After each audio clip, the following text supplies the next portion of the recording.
E aí, pessoal, questão de número 66 do capítulo 5, Fundamentos de Física do Halliday, volume 1. Essa deve ser a questão mais trabalhosa ou a mais difícil desse capítulo até agora. Vocês vão entender por quê. Pode ser que para alguém que esteja assistindo seja fácil, mas para mim foi trabalhosa, foi difícil. Tem que lembrar um monte de coisa para poder resolver essa questão, né? Passei uma boa parte da tarde tentando resolver ela. A figura mostra uma máquina de Antou. Eu acho que é assim que se pronuncia, né? Eu só sei falar português. Na qual dois recipientes estão ligados por uma corda, de massa desprezível, que passa por uma polia sem atrito, também de massa desprezível. No instante t igual a zero, o recipiente 1 tem uma massa de 1,3 kg e o recipiente 2 tem uma massa de 2,8 kg. Mas o recipiente 1 está perdendo massa por causa de um vazamento, a uma taxa constante de 0,200 kg por segundo. Na letra A, com que taxa o modo da aceleração dos recipientes está variando em t igual a zero? Na letra B, essa mesma taxa em t igual a 3 segundos. E na letra C, em que instante a aceleração atinge seu valor máximo? Então, se você olhar aí o sistema, como a caixa 2 ela é mais pesada, óbvio que o movimento vai ser na direção dela. Então, a gente vai considerar esse sentido como sendo o sentido positivo do movimento desse sistema. E enquanto que a caixa 1 ela está perdendo massa a uma taxa de 0,200 kg por segundo. Então, isso significa que esse sistema vai ter uma aceleração variável, né? Já que a caixa 2 puxa o sistema para baixo, né? A caixa 1 vai subindo, mas ao mesmo tempo a caixa 1, podemos dizer assim, se ela estiver cheia de areia, né? E está vazando a areia, ela está perdendo massa e, consequentemente, a, a aceleração resultante vai variar.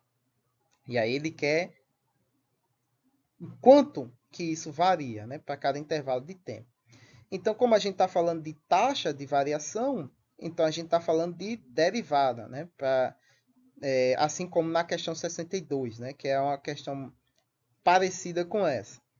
Então, a gente está falando aqui de descobrir qual é a derivada da aceleração resultante nesse sistema.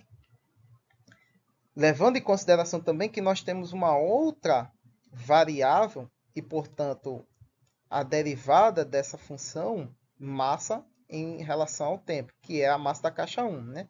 Ela também está variando com o tempo. Então, nós temos aí um sistema onde temos duas variáveis que está variando a uma taxa em função do tempo. Então, esse é o fator complicante da questão. Vamos analisar aqui. Na caixa 2, nós temos o peso 2, né? Nessa direção, no sentido para baixo. Nós temos a força de tração, puxando no sentido contrário. Lembrando que a gente vai considerar como sendo positivo o sentido do movimento conjunto.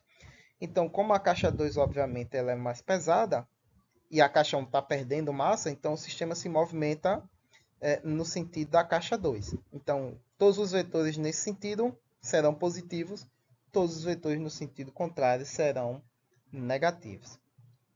Na caixa 1, a gente tem o peso 1, né, e a força de tração. Aí nós temos aí a representação do vazamento de massa da caixa 1. Então, ela está perdendo massa. Né? E a gente já sabe a taxa. Então, ela vai chegar, em algum momento, ela vai chegar a zero, não é? Então, essa é a situação. Então, vamos lá. Na letra A, fazendo a análise, né, das decomposições de vetores, já feita. Então, vamos lá. Na caixa 1, nós temos o seguinte. A força resultante atuando na caixa 1 vai ser igual à força de tração menos a força peso da própria caixa. A força de tração atua no sentido do movimento, a força peso está atuando no sentido contrário ao movimento do sistema. Na caixa 2, aí é o oposto, né? A força de tração está atuando no sentido oposto ao movimento e o peso está atuando no sentido a favor do movimento. Somando as duas equações, a gente pega ali o par ação-reação da força de tração Como tem o mesmo modo, sentidos opostos, a gente elimina. Então fica aí a nossa equação que a soma das forças resultantes é igual à diferença das forças peso. Abrindo a nossa equação, a gente tem que a força resultante 1 é a massa da primeira caixa vezes a aceleração resultante, mais a força resultante 2, que é a massa da segunda caixa vezes a aceleração resultante. Igual, né, ao peso de 2, né, que é a massa dele vezes G, menos ao peso de 1, que é a massa dele vezes G. A gente pode colocar em evidências as variáveis que estão multiplicando vários termos, que é as nossas acelerações, e coloca aí a nossa aceleração resultante em evidência, que ela vai ser aí a nossa estrela da questão, né? O que a gente quer dela. Então, nós temos que a aceleração depende da diferença entre as massas 2 e 1 sobre a soma dessas mesmas massas vezes g. Porém, a massa 1 ela não é constante, ela é variável.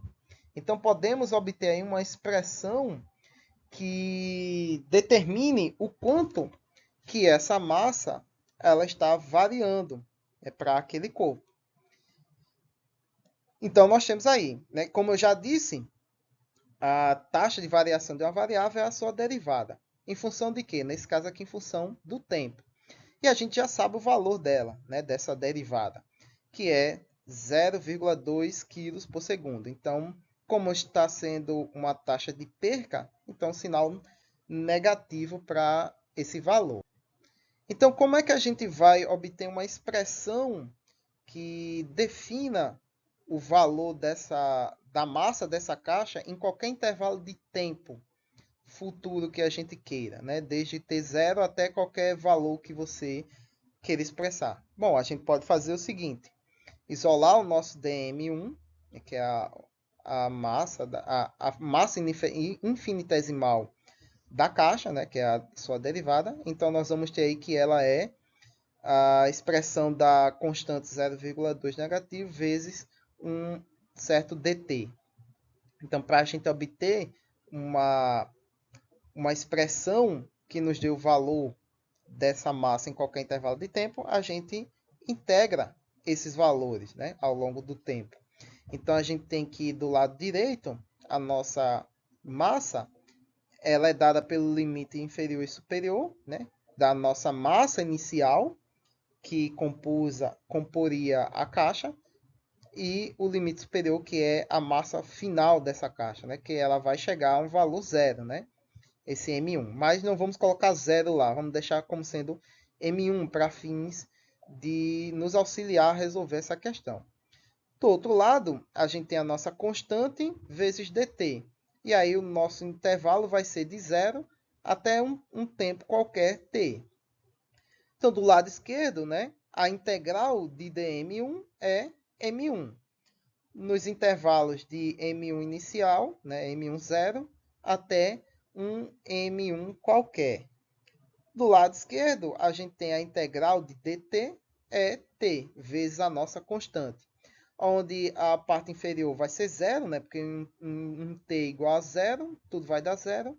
E um t igual a t vai dar aí a multiplicação de menos 0,2 vezes t. Então, para o lado direito, nós temos os intervalos M1 e M1 zero. Então, nós temos M1 menos M1 zero igual a menos 0,2t. Se você reparar bem, essa expressão ela tem uma cara conhecida, né? Você pode notar aí a semelhança com outras funções que você já conhece. Isolando nosso M1, aí nós temos aí a expressão, né, que nos dá aí o valor da massa para qualquer intervalo de tempo que a gente queira. Então, ela depende da massa inicial da caixa menos a taxa de variação dessa massa vezes o instante de tempo que você quer. Então, temos aí uma expressão para nos auxiliar na resolução. Agora, nós temos que derivar a aceleração, porque como ele quer a taxa de aceleração do sistema, então a taxa é a derivada. Então, a gente tem que derivar essa expressão aí em amarelo. Mas antes disso, a gente tem que levar em consideração, né, que a nossa derivada da aceleração em função do tempo, tem que levar em consideração também a derivada da massa, que também está fazendo parte da função. Então, nós temos a derivada de uma função dentro de outra função. Como é que se resolve ela? Regra da cadeia. Então, nós temos aí, né, como eu fiz lá na questão 62, mostrando aí a regra da cadeia, né? A função dx, né, de f de g de x, vai ser igual a dx fg de x vezes dx g de x. Nesse caso aí, o nosso f é a aceleração e o nosso g é a massa. E o nosso x é o tempo, no caso, né? Então, a nossa regra da cadeia vai ficar com essa cara aqui, que vai ser escrita dessa forma aqui. Então, nossa taxa de variação da aceleração vai ser um dA, né, em relação à massa, a variação da massa, vezes a expressão interna, né, da massa em função do tempo. Então, tá aí a nossa expressão para a regra da cadeia. E aí, a gente pode escrever isso aqui na nossa função, né, da derivada da aceleração. Então, nós temos d de dm1, né, que é a aceleração dentro a massa em função do tempo, vezes a derivada interna, né, que é a da massa em função do tempo. Então, vamos resolver essa derivada. Então, está aqui ela escrita, né, para cá, que a gente vai usar uma segunda tela. E vamos fazer o seguinte. Quem é a M1dt? Né? É a nossa expressão dada lá dentro do quadrinho pontilhado em amarelo, né? Que é M2 menos M1 vezes G sobre M1 mais M2. Aqui eu só multipliquei o G para deixar mais ajustadozinho, né? Para ajudar a gente a resolver. Então, nós temos G de M2 menos G de M1 sobre M1 mais M2. Multiplicado, né? Pelo nosso G de X, né? Que nesse caso aqui é M1 de T. Então, tá aí a nossa derivada. Para resolver ela, né? A gente vai ter que usar uma outra técnica de derivação. Pois nós temos aí um quociente sendo derivado. Então, a gente vai ter que usar a regra do quociente para a derivada para resolver essa função. Então, a taxa de variação da aceleração vai ser aí, né, d de dm1, né, que aí é expressado pela expressão ali dentro de parênteses, grandão, e é a regra do quociente. Então, como é que se faz a regra do quociente, né? Você tem uma função sobre a derivada de uma função sobre outra função. Então você tem a função do numerador, a derivada da função do numerador vezes o denominador menos a derivada da função no denominador vezes o numerador sobre a função do denominador ao quadrado. Então você tem isso daí como a regra do quociente para ajudar a gente a resolver essa derivada aí de dm1. Então, como é que a gente escreve ela, né? Então, substitui aí quem é o nosso f. Nosso f é gm2 menos gm1. E o nosso g, m1 mais m2. Então, vai ficar dessa forma aí, ó. dm1, ó, vai ser grande, hein? dm1, né? Que é a derivada em função de m1, vai ser a derivada da parte numérica, né? Ou seja, no numerador, né? gm2 menos gm1, multiplicado pelo denominador, m1 mais m2, menos d de m1, né? Vai ser a derivada do denominador, m1 mais m2, vezes o numerador sem ser derivado, gm2 menos gm1, sobre o denominador ao quadrado, m1 mais m2 elevado ao quadrado. Então, vamos fazer aqui bem devagarzinho para a gente não se perder. Então, derivando ali a parte dentro de parênteses, nós temos o seguinte. G de M2 é uma constante, porque a única variável ali é M1. Então, G é constante, M2 é constante. Então, a derivada de uma constante é zero. Agora, a segunda parte. A derivada de GM1, né, em função de M1. então vai ser somente g, com valor negativo, né, por causa do sinal ali. Então, nós temos menos g, multiplicado, né, pela função do denominador, m1 mais m2. Então, nós temos aí menos agora, né, a derivada da parte do denominador, né, m1 mais m2. Só que m2 é constante, então a derivada de uma constante é zero, sobrando somente m1. A derivada de m1, né, a derivada de x, né, podemos dizer assim, é 1. Então dá somente 1, multiplicado pelo termo final ali. Então nós vamos ter menos 1 vezes o termo ali do numerador, que é esse aí, sobre o denominador ao quadrado, m1 mais m2. Então derivamos aí por regra do quociente. Vezes, lembrando que a gente tem uma segunda derivada, né, da regra da cadeia anterior, que é o nosso dm1 dt sobre dm1 de t dt, né? Então não vamos esquecer esse termo, senão a gente se perde. Então tá aí a nossa expressão. Podemos simplificar ela de alguma forma? Podemos. Então nós temos ali g que multiplica cada termo de m, não é? A gente vai ajustar ali em cima no numerador. Então nós temos menos g que multiplica m1, então dá menos gm1, multiplica m2, então dá menos gm2, e ali na segunda parte do segundo termo, né, nós temos menos 1 que multiplica ali cada termo dentro do parênteses. Então a gente só modifica os sinais, né, porque a multiplicação por 1 não altera o valor das variáveis. Então fica menos gm2 mais gm1 multiplicado, né, por dm1t dt. Os termos que forem ali semelhantes, mas com sinais opostos, a gente pode eliminar, né, que é o nosso ali, ó, g de m1. Então, nossa função fica desse jeito aqui.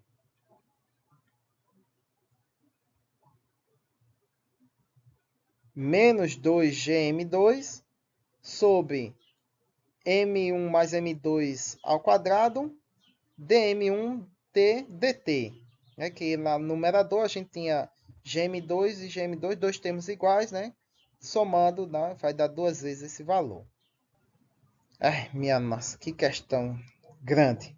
Então, nós temos aí a função que nos dá aí a expressão para a taxa de variação que a gente quer. Então, agora a gente pode resolvê-la usando as variáveis que nos foram dadas no enunciado. Antes, temos que lembrar de uma coisa. Lembra lá da nossa taxa de variação da massa, né? Que é o nosso dm1t dt, é menos 0,200 kg. Pronto, a gente não precisa nem resolver aquela derivada ali no segundo termo da multiplicação. É que a gente já sabe qual é o valor dela. 0,200. Então, aquele dm1t dt é 0,200. Por isso que eu fui arrastando ele até o final sem se preocupar em resolvê-lo. Porque a gente já sabe qual é o valor dele. E o nosso M1 é dada por essa expressão aqui, né? Lembra que a gente pode saber qual é o valor da massa da caixa 1 em qualquer instante de tempo que a gente queira, já que a gente já atribuiu uma função que nos dê esse valor? Pronto, tá aí essa função para a gente não esquecer. E aí nós temos, na letra A, ele quer a taxa de aceleração para t igual a 0 segundos, ou seja, para um instante de tempo inicial, né, quando a gente começa a ver o problema, né, do sistema. Então, para t igual a 0, nós temos aí m1 igual a m1 de 0 menos 0,2 vezes 0. Então, o segundo termo fica 0. E aí nós temos somente m1 igual a m01, né? Ou seja, o m inicial, ou seja, a massa inicial da caixa, que foi dada lá no enunciado, que é de quê? 1,3 kg.